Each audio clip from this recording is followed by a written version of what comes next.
gardeners, welcome to today's video. Today we're going to be discussing my personal icks when it comes to reptile keeping. So some of these are just very, very personal and you may not agree with them, and hopefully people won't get too upset. They're just my icks. Sometimes you just don't like things.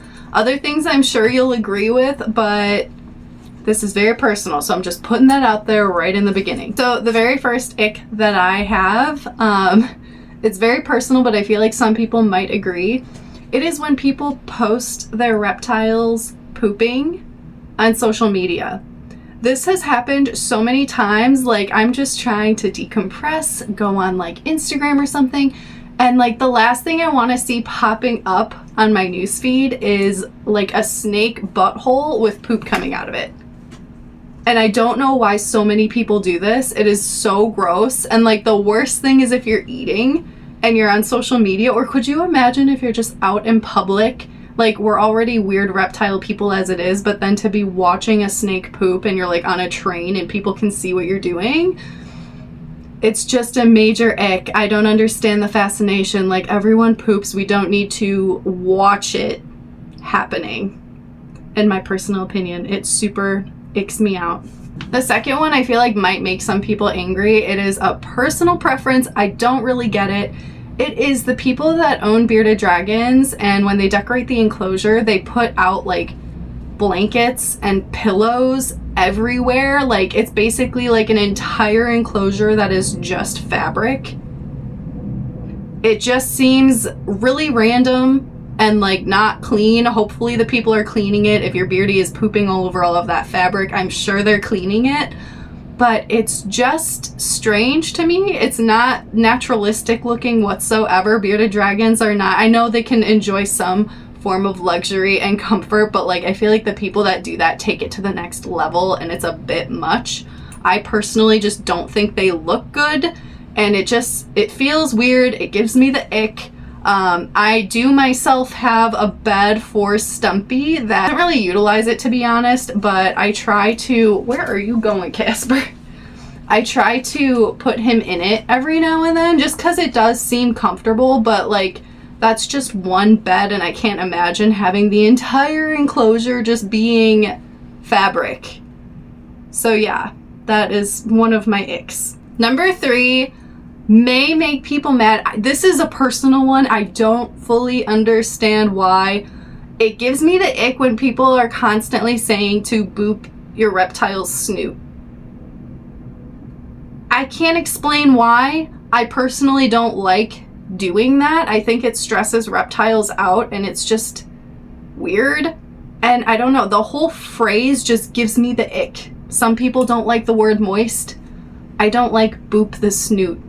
It kind of cringes me a little bit, to be honest, and it's on my ick list. I just don't like it. Don't boop the snoots. Just leave them alone. They don't like it. Next one I feel like everyone will agree with, and it is rude comments on the internet when it comes to reptile keeping. We see this toxic behavior all the time. Everyone is very passionate about reptile care, and that's very clear when we're keeping these animals because there is a lot of misinformation out there and things like that. Chachi, you can't just sniff him the entire time. So yeah, the people that go in a comment section and just say rude things or like to call people out, like I completely agree with people offering like helpful advice or tips. I think that that's really cool and we should all be helping each other in this hobby.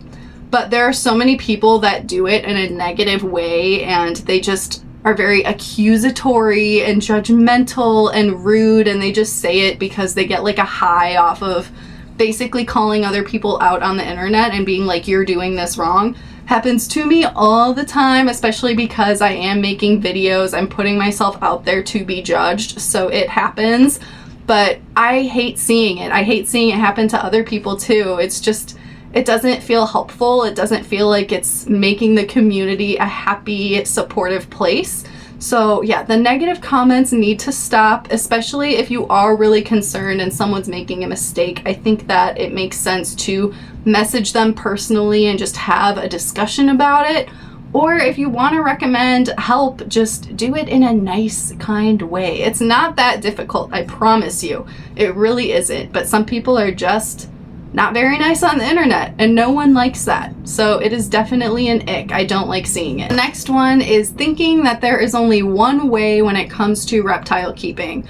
I myself have preferences on how I take care of my animals and things that I recommend when it comes to care, but it is so important to recognize that there are so many different ways to do things, and one way doesn't mean it is the only way. There are so many different reasons that people do specific things, and people are ready to jump on and judge and be hateful about it. There are so many different ways to do things. Sometimes you may see someone doing something that you don't agree with, but they have a very specific reason why.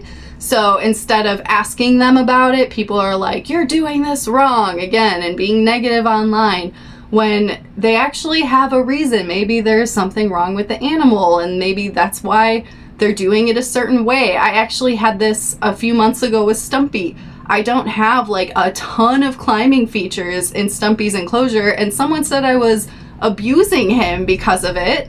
And I said, like, he is missing a leg. Like, I don't want him to get injured. I'm not adding like crazy climbing features because I don't want him to fall and get hurt. So like, there's a reason for it. And instead of asking, people are just like, you're doing this wrong. Like, everyone needs to just relax. Like, just take a chill pill. There are different ways to do things. We have a lot of reasons why we do the things we do with our animals. So it's important to realize that people are doing things for certain reasons. They're doing their own research, and they're doing what they think is best for their pet. Of course, people make mistakes, and there is advice out there that we should be open to listening to, but we need to realize there is not just one perfect way when it comes to reptile keeping. The next one are the racking systems for pet snakes. So I completely understand when people are breeders and they have hundreds of snakes and they don't have the room to be putting them in big enclosures. I get it. They're not keeping all of those animals. They're hopefully going to be selling them one day. Like, a racking system makes sense. It completely makes sense for a breeder. But if you are a pet owner, I feel like it gives me the ick personally, because I feel like if you have a pet, you should be wanting to enjoy that pet, give that pet everything it could possibly need or want, and you should be trying to give it large enclosures and fill them out and give them enrichment. But the people that keep them in racking systems are the people that kind of just like hoarding animals. They want to have a huge number of them, and then they just lack the space, and that gives me the ick. It's like, why are you doing that? I think we should focus more on quality when it comes to reptile keeping more than quantity. And my last ick are the people that use their reptiles to scare other people. Stop doing this. Just stop. It's so annoying. You're stressing your own animal out, and you're also promoting fear in reptiles, which someone that keeps reptiles, that's the last thing you should be wanting. There's enough of that in the world. So many people are already fearful of these animals. We should be trying to teach them the wonders of these animals and make them feel comfortable, not use the animals to scare and laugh at the person who's fearful of them. Like, I just, major ick. I absolutely hate that. So those are my personal icks for reptile keeping. I would love to hear your guys's, so please go ahead and leave me a comment. Let me know if you agree with any of these or if I'm crazy. And I will see you guys in the next video.